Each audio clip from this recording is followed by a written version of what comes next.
Hello again, everybody. Welcome into Sports Night on a beautiful, hot, muggy, exactly the way you want summer to be, Wednesday afternoon in Nashville. The gang is all here, plus one.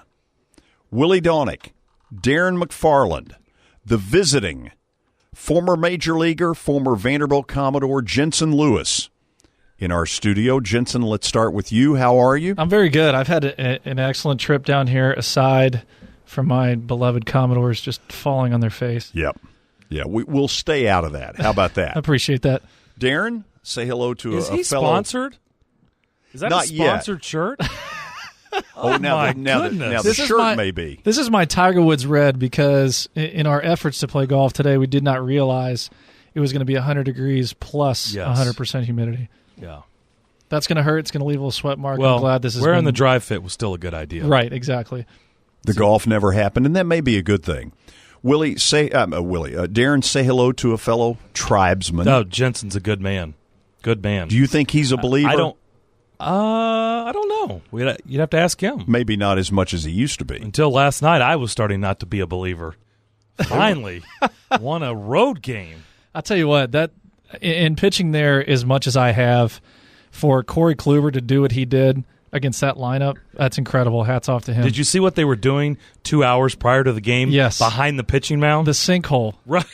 The sinkhole in Texas, go figure. They had a giant sinkhole.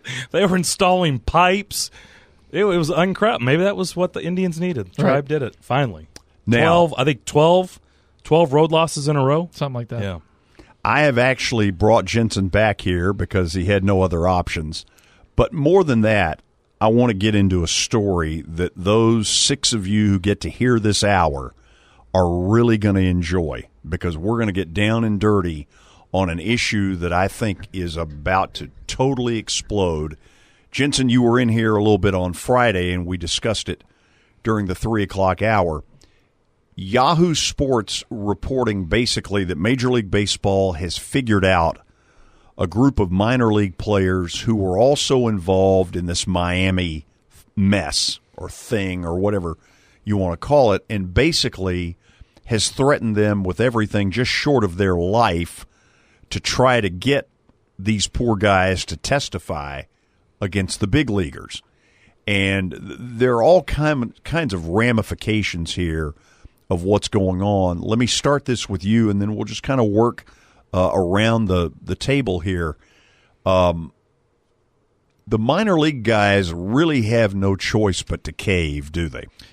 It's a difficult situation because when you're a minor leaguer, you're trying to get to the big leagues, and you're trying to do everything you can right on and off the field. This is a situation where these guys are kind of caught between a rock and a hard place. If they don't comply, then on one side, Major League Baseball probably going to hold it against them and do things to intimidate them or find a way to get the information they're looking for. On the other side, you're trying to protect, not only your teammates now, but possibly teammates in the future. And I think that's what probably most of these guys would be wrestling with.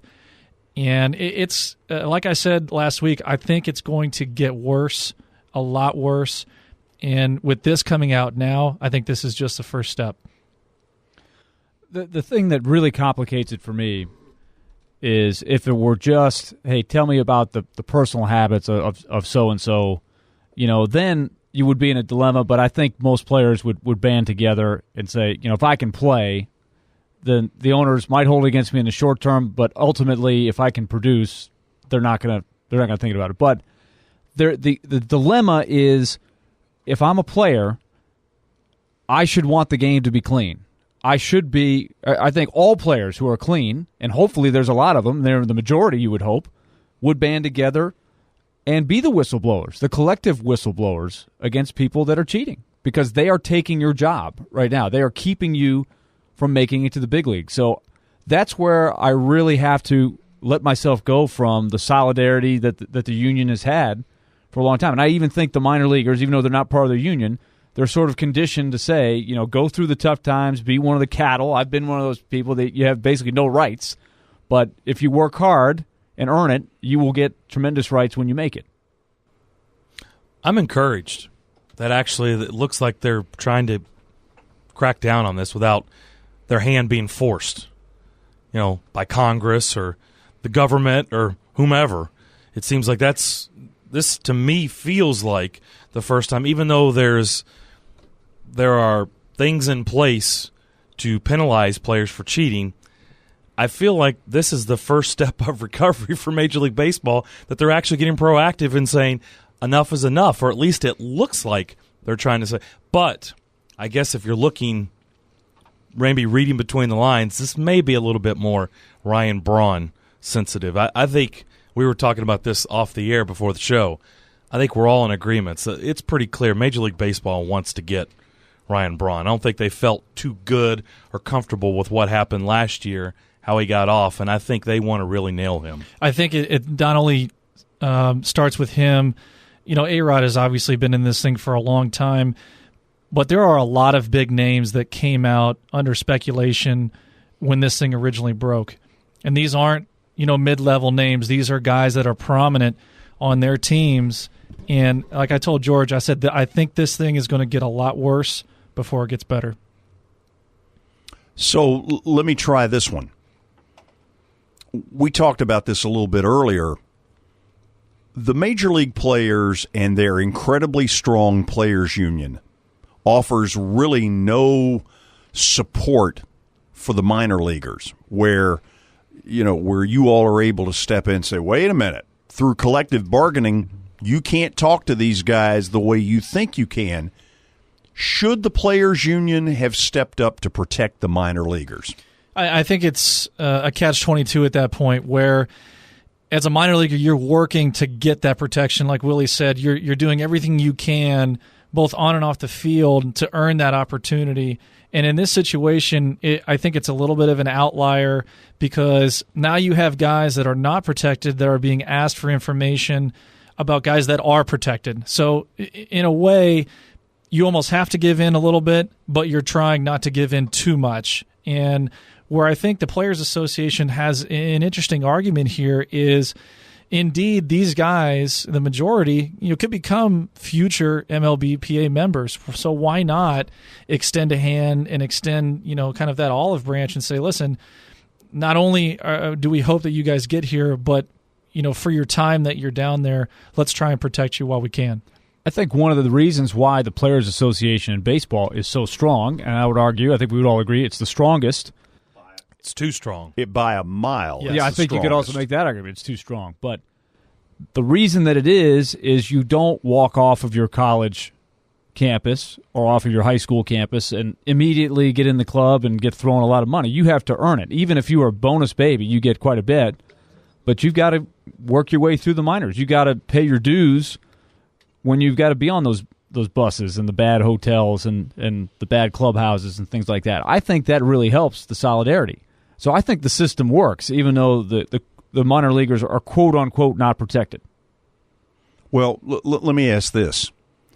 If the major leaguers find out that minor league player X spills most of the beans that convict player A, B, C, D, the minor league player going to be welcomed once he gets to the major leagues? Depends on who it is. And I think that's across the board. Again, it's the same thing, I think, with the strike. If you cross, you have made your bed, and now you're going to sleep in it.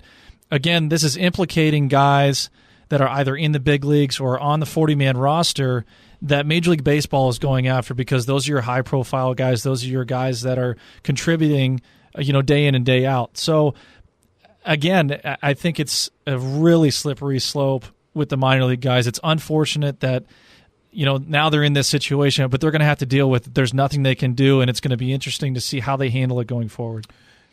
They need to, what Major League Baseball, if they want to get serious about this, then they need to not present it where if you rat, you're a rat, right? Or you're a pariah.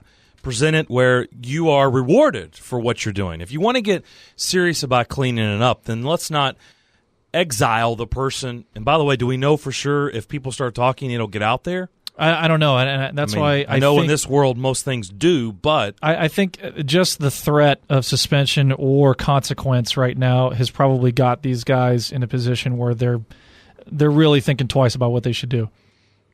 I think that it's a tough dilemma.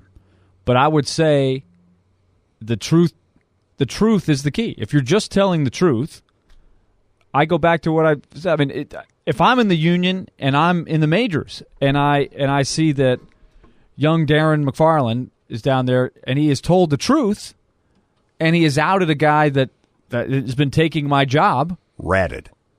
He's not ratted. He's telling the truth. I applaud that. Yeah, but there are players up on that level. Why would you be on a guy's case if he's telling the truth? He's making stuff up to whether you're right or wrong, you know full well there is this ratted out mentality. Of course. And that's what's wrong. That's where you have a lot of problem. That's why you have not been able to weed this out. The Players Association has to be a part of this. They have to have leaders at the top say, encourage the minor leaguers. Don't be scared. Don't it's be not scared. a bad thing. Yeah, Don't be because scared. Jensen sort of referenced the '95 situation, which happened to be the end of my minor league career. Right. I probably could have gotten a job if I tried hard enough. I could have been one of the guys that went to that mockery of a spring training where guys like Pedro Borbon Sr. at 48 years old was out there, and he asked, "Was this a fantasy camp or spring training?" No, you remember 1994, right. The strike had happened, and then they came back in 95, and they actually had replacement players out there in spring training.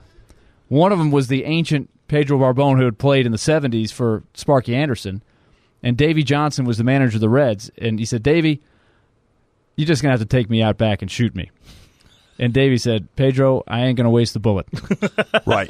But he looked bad out there. But here's the other side of this, Willie. But there were a lot of players. The point is this. A lot of the players that ended up crossing there and made it to the big leagues, they were stained for the rest of their career by the union.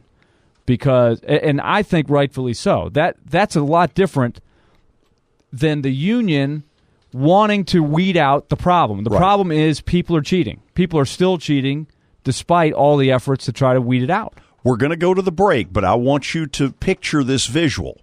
Here's Darren, the minor league player, and he has, in your words, done the right thing, but he has ratted out an established big leaguer.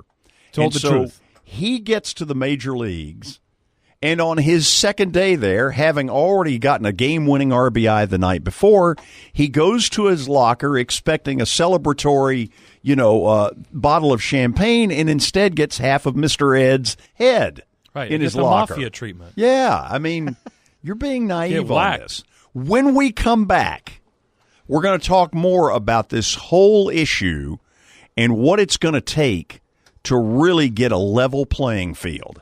You're listening to Sports Night minus Mr. Ed's head, presented by Baptist Sports Medicine.